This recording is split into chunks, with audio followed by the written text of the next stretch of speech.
Hi, welcome to You Can Do It. I'm Annie, and in this video, I am going to be making a master blend mix for leafy greens, such as kale, collard greens, lettuce. And if you're following along with our hydroponics video series that we're doing, this is video number 3. But if you're not, this is a great standalone video of exactly how to mix this master blend. I'll show you what you need for leafy greens, what mixture you need for strawberries, and what mixture you need for tomatoes. And I'll show you exact order in which to mix it, because there is an order in which these need to be mixed in order to successfully have a working hydroponic system. So stay tuned, you can do it. First, going to show you what comes in the master blend if you were to order that, and we've got the link below. You've got this number here, 4, 18, and 38. These always represent the same thing, also known as NPK. This is nitrogen, this is phosphorus, and this is potassium. And so those different numbers represent how much of each one of those nutrients are inside, or minerals are inside that bag. So that is your general 41838 for tomato and vegetables. We also have calcium nitrate right here. And this particular blend is 15.5 of calcium nitrate. And then finally, we have magnesium sulfate. All three of these together will make an excellent hydroponics nutrient base for mixing and growing pretty much anything that you want to grow in your hydroponic system. And then over here, I've got a whisk in order to dilute or dissolve these nutrients, and then some teaspoons. And then, of course, our very important distilled water.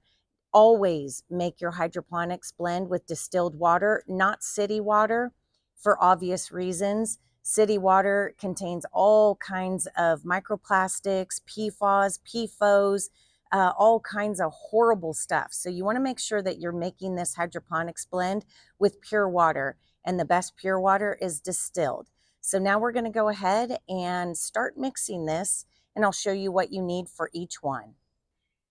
So I'm going to make a general blend for the dark leafy greens, collard greens, lettuce, that kind of thing. And I'm going to make a 5-gallon solution. Now, you might not need 5 gallons for what you're doing, but if you made a 5-gallon solution, you could actually store the created solution for up to 2 to 4 weeks, as long as you store it in a dark location. But that's about as long as it will last. So it's really best to make it when you need it. I put them in the order in which you mix it. I have all these buckets here, and you're maybe wondering, why do I have all these buckets? Well, this is going to be my final mix of 5 gallons. And then I've just got some extra buckets here off to the side that I could go ahead and pull from that 5 gallons, mix it here, make sure that there's no particulates left here. It's all dissolved. And then I'll go ahead and pour it in. So our first one we're going to do is going to be, of course, the original master blend, the NPK blend. And if you notice, it's all kind of separated here. So every time you use this, maybe just give it a good mix and a good shake. And if you see, I haven't actually opened this particular one, so I'll go ahead and open this right now. And you're going to want to have clippies, something in the end that you can go ahead and clip this and store it in a nice dry location. So like I mentioned, I'm making this blend right now for the dark leafy greens, collard greens, lettuce. So in order to do a 5-gallon mix, a complete 5-gallon mix, I am going to take 2.5 teaspoons of this NPK mix. So I want to put 2.5 teaspoons of this. Make sure they're nice level teaspoons. And I'm just putting it inside this container here so that I can work with it nice and easily. So 2.5 teaspoons. And again, this is for 5 gallons altogether.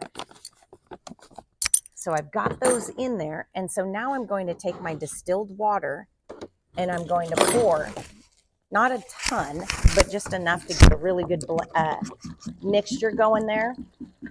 And I'll show you what color this is. So this kind of lets you know what color.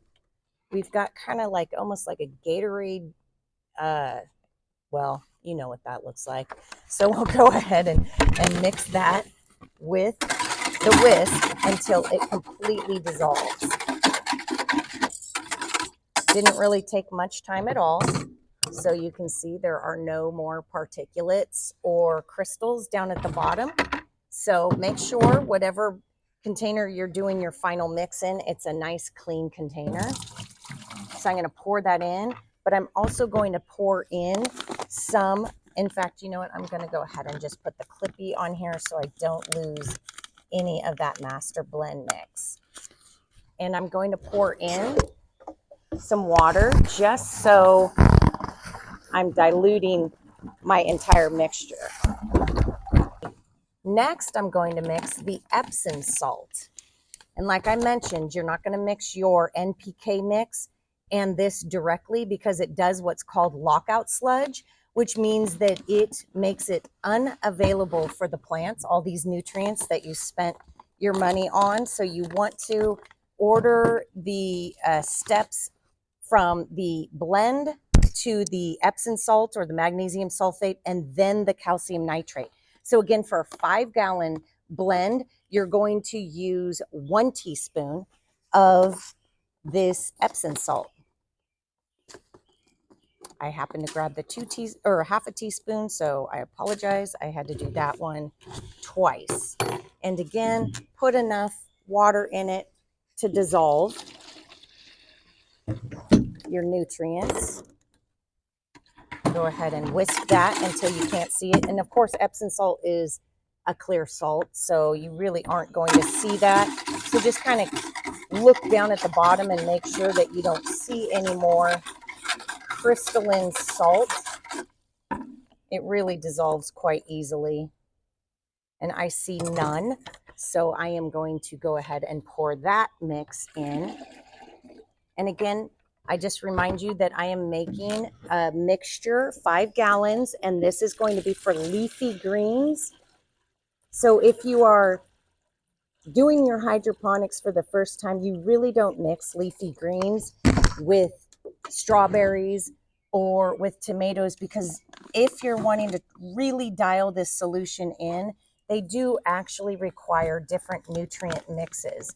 Now, can you do it? Of course, you can do it, but you might not get the exact same results. So now our final one right here is going to be our calcium nitrate. And again, for a 5-gallon blend, I'm going to need 2 teaspoons of the calcium nitrate.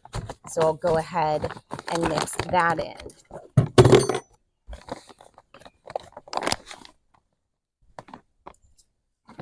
And these look like they actually kind of look like millet or quinoa, but white.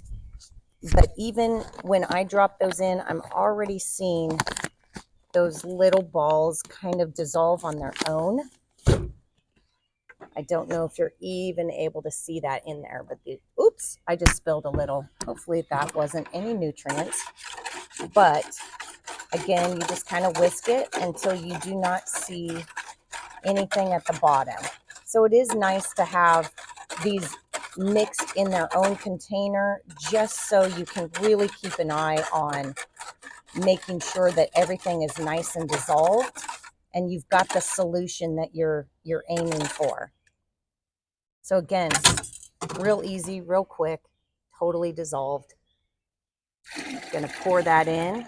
And then finally, I'm going to finish this by adding the remainder of the distilled water until I get up to 5 gallons. This is a 6-gallon jug that I have in my hand. So I obviously am going to have about a gallon left, minus what I just spilled on the table. But, you know, I think we're pretty good. All right. So I know where the 5 gallons is at. So I have a perfect blend. And like I said, when it's done, it's kind of a lime green color, really diluted. I'll go ahead and show that to you right now. As I mentioned, it's a nice light green color. And I'm going to go ahead and put the lid on it right away. You do not want sunlight directly with your hydroponics nutrient solution, because algae will start growing in no time at all. So you want to make sure that's covered up, get that into your UV protected system as soon as possible. And as I mentioned before, If you have excess that you want to save, you made more nutrient solution than you needed, it really needs to be used in 2 to 4 weeks, or it will no longer really be a usable solution. And also, you want to make sure any extra you store in a nice dark place away from sunlight. We have that really nice nutrient solution here now for all our leafy greens, such as lettuce, kale, spinach, collard greens, all kinds of great stuff. Cilantro. You could really have your nutrient solution dialed in for all of those leafy greens. But like I mentioned before, I was going to tell you what the blend was also for strawberries. So again, just like the first time, you're going to follow in that order, mix them separately. You do not want that calcium phosphate lockout sludge, which basically means the roots no longer can pull those nutrients up. So keep each one of these mixed separately into that 5 gallons. So this again is for a 5-gallon blend. Strawberries, you're going to want 3 teaspoons of that NPK, dissolve it, throw it in there. Then you're going to follow it by your Epsom salt, which is going to be 1¼ teaspoons. Dissolve that, throw that in there. And then finally, you're going to finish it off with 2½ teaspoons of the calcium nitrate and fill that all the way up to the 5 gallon. Now, if you didn't want 5 gallons, you could go for half that, a 2½ gallon blend, which basically means in each one of those, you would just divide those measurements in half. If you want more, of course, you would just multiply whatever amount you're going to want to make, or you just continue to make 5 gallons at a time until you reach the volume that you want. But I'm guessing if you're doing hydroponics, you're probably pretty smart at doing math. So I'll leave that up to you. Next video, we're going to go ahead and put this solution in our hydroponics bin. We're going to put plants inside some of those larger plugs that we showed in the previous videos. And then we're going to plant little seedlings in our little seedling nursery. So thank you so much for watching this video, and I hope to see you on the next.